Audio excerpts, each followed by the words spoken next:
When your children are little, when they're 5, 6, 7, 2, 3, 4, you know what the most important thing is? I have 5 of those, I could tell you. The most important thing to them is your approval. They want to make you proud, man. They want to show you what they did. I'll be on an important work phone call.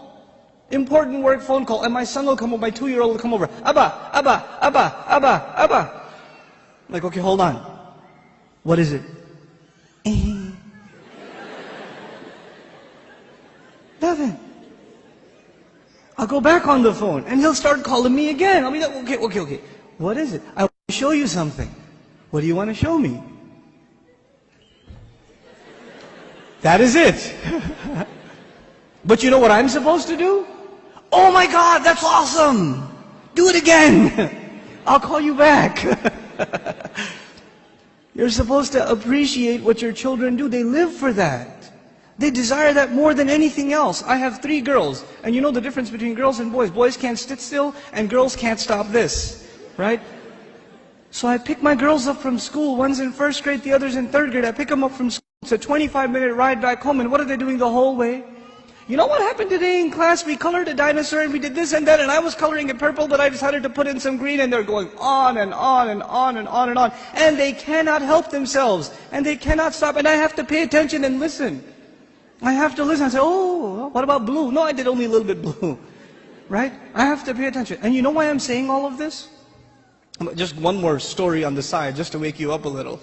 I share this story all the time. My oldest daughter, my eldest, Husna, when she was younger, she was really into finger painting. So she'd dip her hands in paint and just making a big old mess, right? And she brings this big cardboard to me. And it's a big blob of blue. I don't see anything, right? And she says, Abba, look what I made. And I'm sitting there going, that's awesome, a mountain. And she says, no, it's Mama. And I was like, oh, don't tell Mama.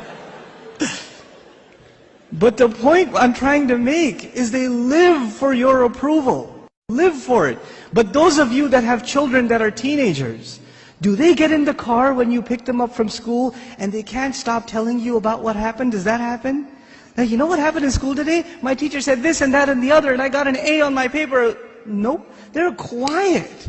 And you're trying to know, how was your day? It was okay. So what'd you do? Something. Where are you going today? Somewhere. They don't talk. Getting them to talk is like an interrogation at a police station. And they're not saying anything to you. And while trying to ask them questions, they're texting their friend, my dad is asking too many questions today. You know, I don't know what's up. Did you tell him something? What I'm trying to get at is very simple. At a younger age, your children crave your attention. And when they get older, you will crave their attention. But if you don't give them attention when they're tiny, when they come to you with their toys and you say, go in your room, I'm watching the news. The game is on, could you take him please? Come on, I had a long day at work, I don't want to deal with this right now. I have friends over, it's embarrassing, go to sleep, go get out of here. When you have this attitude towards your children, like they're an obstacle in your path, your job was at work, when you come home, you're on vacation. No, buddy, your job began when you came home. That's your job. What you did over there is just to fulfill your real job at home. Be a father. I'm talking to the men here. Be a father. Spend time with your children. They're not just there so you put them in school and you come home from work, you just want to go to sleep, you don't want to bother with anybody, you don't want to talk to them, and actually the easiest way to not talk to them is get them an iPod Touch and an iPhone, and get them a computer and a laptop in their own room with high-speed internet, so you don't even have to look at their face. They could just be in their room all day Facebooking, finding themselves a new set of parents online. Seriously. Be a father, be a mother. Don't replace your motherhood and your fatherhood with these things, because if you do, when they become independent, you know what happens to most parents? To most of you, your children, they only see you as a bunch of dollar signs walking around. And the only time they come and talk to you, Dad, can I have $5? Actually, nobody asks for $5 anymore, right? It's 20s nowadays. And I know youth, they haven't seen money that small. They don't know fives. Can I have $20? Can I go to the mall? Can you drop me off? Can I go over to my friend's house? Can I do this? Can I do that? Can I do the other? When they want something, they come to you. Otherwise, You don't see them. And when they get to a certain age where they are old enough to make their own little bit of money, guess what? You're not going to see them at all. Because your cash register is no longer relevant. That's no longer relevant.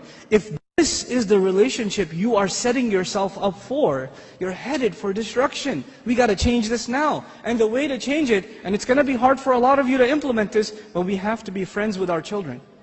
We have to be their best friends. They should enjoy hanging out with us the most, the parents.